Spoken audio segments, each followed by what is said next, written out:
राधे राधे दोस्तों, सच healing zone में आप सभी का बहुत बहुत स्वागत है। आज हमारा लेसन टैरो कोर्स का थर्ड लेसन हम शुरू करने जा रहे हैं, जिसमें हम जानेंगे एस ऑफ वैंड्स के बारे में। लास्ट लेसन में हमने जाना कि वैंड्स की क्या खूबियां होती हैं, उसका बेसिक नेचर क्या है अगर वो हमारी किसी रीडिंग में आता है। आज हम उसी बेसिक नेचर को आगे बढ़ाते हुए एस ऑफ वैंड्स की क्या बेसिक नेचर है, वो जनरली होती क्या है, वो जानेंगे। पहले तो सबसे पहली क्वालिटी, अगर एस ऑफ वैंड्स आता है, इसका सीधा सीधा मतलब है न्यू बिगनिंग। न्यू बिगनिंग्स होने वाली हैं। दूसरा इसका मतलब जाता है फिजिकल मूवमेंट और एक्शन का टाइम है। सोचने का, प्लानिंग का टाइम नहीं है। This is the time of to take action. Planning का नहीं है सिर्फ टाइम, ठीक है। New project, new job. अगर जैसे आपसे कोई पूछे कि क्या जॉब लग सकती है, करियर का क्वेश्चन हो, तो आप कहेंगे यस, आपको न्यू जॉब की अपॉर्चुनिटी आने वाली है। इसमें आ जाएगा, अगर कोई आपसे पूछे क्या हम ट्रैवलिंग करेंगे, तो यस आपका आंसर। अगर एस ऑफ वैंड्स आता है तो क्लियर आंसर है कि यस, ट्रैवलिंग के चांसेस हैं। और अगर कोई आपसे पूछता है ओवरसीज के चांसेस हैं, तो definitely there are chances to travel overseas. ठीक है जी। चलिए, ये तो एक जनरल सा व्यू हो गया। लेकिन जैसे कोई रिश्ता ब्रेक हुआ है, उस समय में अगर ये कार्ड आता है एस ऑफ वैंड्स का, तो आप इसमें रिन्यूअल की, आपका जो रिश्ता है फिर से उसमें एक फ्रेश एनर्जी के आने के चांसेस हैं। साथ ही साथ प्रेगनेंसी के भी चांसेस होते हैं अगर ये कार्ड आ जाए।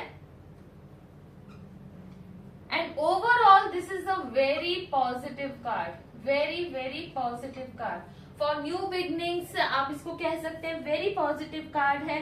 जैसे यस और नो का अगर क्वेश्चन आता है तो it's a yes, definitely it's a yes. साथ ही साथ चलिए अब हम इस कार्ड की पिक्चर को भी इंटरप्रिटेट करते हैं। आप देखेंगे, कोरोलेट कर पाएंगे इस कार्ड की पिक्चर को भी इन बेसिक जो हमने कुछ शब्द निकाले हैं कि ये इसका मतलब है। आप देख सकते हैं इस पिक्चर में एक वैंड है, जैसे एक जादू की छड़ी होती है, बिल्कुल वो जादू की छड़ी है कि जीवन बदलने वाला है। आप देख सकते हैं ग्रीन कलर की लीव्स हैं, खिली हुई लीव्स हैं और बहुत सारी हैं, खिल रही हैं और खिली हुई हैं, जो रिप्रेजेंट करता है कि एक नई शुरुआत होने वाली है, जीवन में फ्रेशनेस आने वाली है। साथ ही साथ आप ये बादलों में से, क्लाउड में से एक हाथ आता हुआ दिखाई दे रहा है, जो हाथ आप डिवाइन का हाथ मान सकते हैं, एंजल्स का हाथ मान सकते हैं, परमात्मा का, भगवान का हाथ मान सकते हैं कि यस, थम्स अप दे रहे हैं आपको परमात्मा, गो अहेड, आप जो भी काम करने जा रहे हैं। आप देखेंगे एक पीछे टेम्पल है, पास से देखिए, एक पीछे टेम्पल है, तो temple is also a good sign, very positive sign किसी भी रीडिंग में। पेड़ आप देख रहे हैं सभी हरे भरे हैं, पानी आप देख रहे हैं, रेड कलर, रेड, ये जो वैंड है वो रेड कलर की है, जो शो कर रहा है फायर एलिमेंट को, पैशन को शो कर रहा है। यस, मैं एक वर्ड भूल गई, वेरी इंपॉर्टेंट। इसमें जब भी वैंड्स का कार्ड आए तो और लव रीडिंग हो, तो उसमें आप कह सकते हैं इस रिश्ते में पैशन है, अट्रैक्शन है, फिजिकल इंटीमेसी बहुत ज्यादा है। आप ये चीज यहाँ पर ऐड कर सकते हैं। सो ओवरऑल यहाँ पर आपको पीछे की तरफ स्काई दिखाई दे रहा है, तो sky is not the limit, ठीक है। आप ये भी कह सकते हैं, अगर किसी ने अपने बिजनेस से रिलेटेड पूछा कि भाई हम ये प्रोजेक्ट शुरू करने जा रहे हैं, क्या चांसेस हैं, क्या हम इसे शुरू कर सकते हैं, तो आप इसमें पूरी तरह से अ बिग यस कहेंगे, बिल्कुल इसी साइन की तरह से अ बिग यस, कि sky is not the limit, ये प्रोजेक्ट आपका आगे तक जाएगा। So overall this is a very positive card. किसी भी रीडिंग में आए तो क्या चीजें इंपॉर्टेंट है किसी भी रीडिंग को करने में, क्योंकि हमने इसको डिस्कस नहीं किया अभी तक। सबसे पहले तो आप पिक्चर को देखिए, पिक्चर को देखते कैसी एनर्जी आपको आती है, पॉजिटिव आपको फील होता है, ब्लैक कलर बहुत कम है ना, तो क्या है, बहुत पॉजिटिव कार्ड है ये। स्काई दिख रहा है, नीचे ग्रीनरी दिख रही है, वेरी पॉजिटिव कार्ड। साथ ही साथ पिक्चर को इंटरप्रिटेट करने के साथ साथ हमें उस कार्ड के नेचर को भी इंटरप्रिटेट करना होगा अपनी रीडिंग में।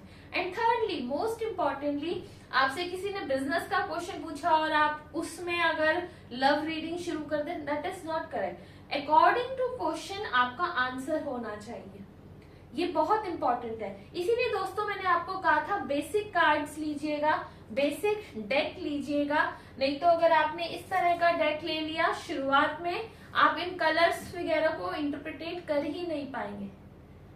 I hope now you are getting कि मैंने आपको क्यों कहा था एक बेसिक डेक लीजिएगा जिसमें नेचुरल जो इनिशियली शुरू होते हुए डेक्स आ रहे हैं उसमें इसी तरह के कलर्स होते हैं, जिसके कारण हमें इंटरप्रिटेशंस करने में, रीडिंग करने में बहुत इजी हो जाता है। तो आज का लेसन यही है, एस ऑफ वैंड्स की हमने क्वालिटीज जानी, ठीक है। हाँ, एक और शायद मैं बताना भूल गई हूँ, अगर एस ऑफ वैंड्स का कार्ड आता है किसी लव रीडिंग में, तो आप उनको कह सकते हैं there are chances, this one is 10th, there are chances कि एक न्यू लव इंटरेस्ट आपकी लाइफ में है, new partner. This is something very important. तो ये बताना जरूरी है कि आप उनको जरूर बताइए कि आपकी लाइफ में कोई न्यू पार्टनर आ सकता है। ट्रैवलिंग का आई गेस मैं बता चुकी हूँ, यस, ठीक है। तो ये 10 पॉइंट्स हैं, इनको आप याद रखेंगे तो आपकी रीडिंग बहुत अच्छी होगी। तो मिलते हैं नेक्स्ट सेशन में, नेक्स्ट चैप्टर में, लेसन नंबर 4, जिसमें हम बात करेंगे 2 ऑफ वैंड्स के लिए, 2 ऑफ वैंड्स के बारे में। I hope you are liking the session. Please मुझसे जरूर शेयर कीजिए अगर आपके कोई डाउट्स हो। Radhe Radhe, keep smiling.